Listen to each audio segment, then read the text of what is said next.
Welcome, fellow watchers, to Off the Cuff. In this series, I will provide a short overview of a movie or show. After a quick synopsis of that installment, I will cover details or moments that I find particularly interesting. I will not give spoilers to future episodes or installments in this series. I will only reference events taking place before the episode or the movie that I discuss.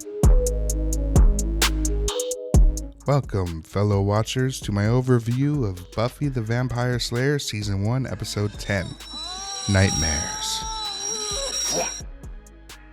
The episode starts with Buffy in the Master's underground lair. How'd she get there? Who knows? The Master confronts Buffy and she is scared all to heck and can't attack him. And then, Buffy wakes up. Buffy's mom tells her it's time for school and mentions that her dad will be coming over for the weekend to visit her. During class, Wendell, Mr. Wendell, yeah. Wendell is blocking Cordelia's light. Oh, Wendell, I wonder what this show is going to do to you for this episode. There's a young boy that doesn't look like he's old enough to even be a freshman, standing in the doorway. I get little flickers of Nightmare on Elm Street vibes, as if he's a replacement for Tina in a body bag, beckoning Nancy to follow her.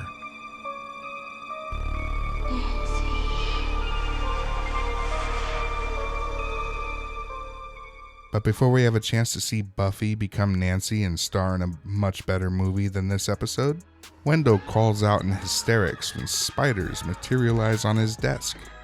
Next we have a scene with the Master to remind us he's still underground. Poor guy's now just stuck with the Anointed. He must truly be miserable. The gang goes to talk with Giles, but he comes from the back of the library looking confused, like he missed his cue to get to his mark in time for the scene.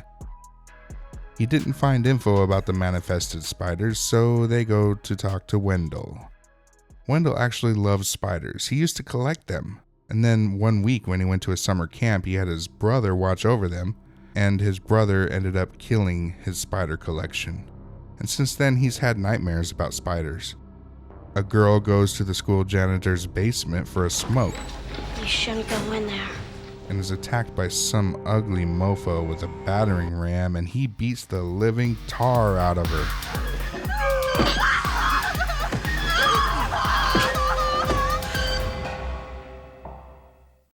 My goodness.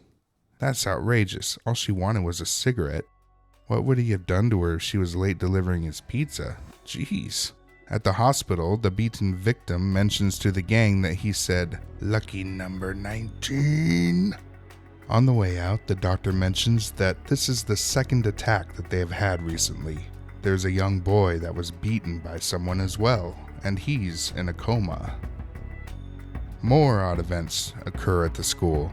Like a tough student is looking like a greaser from, Greece, and he suddenly has his mom show up in the halls telling him how smoochy boochy he is. Cute little rascal, your mommy's Thanks, but Mom, be a coincidence. Xander walks into a class without his clothes and is laughed at. Cordelia has perhaps the worst nightmare of all. I don't understand. This can't be happening. No! You don't understand! I swear I'm not! Willow. No! Xander sees a clown from when he was 6 years old and punches it in the face. Willow has to perform Madame Butterfly and she has severe stage fright.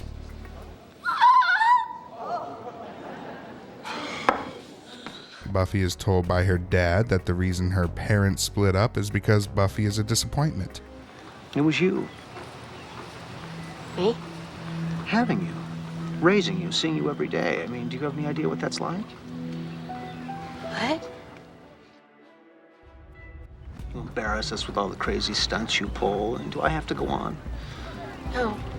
Please don't. You're sullen and rude.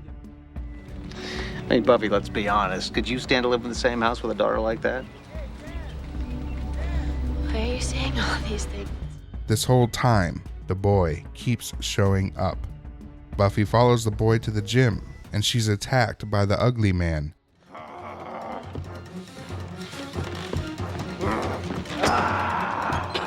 Then they walk to the baseball field and he says he lost the game and was punished.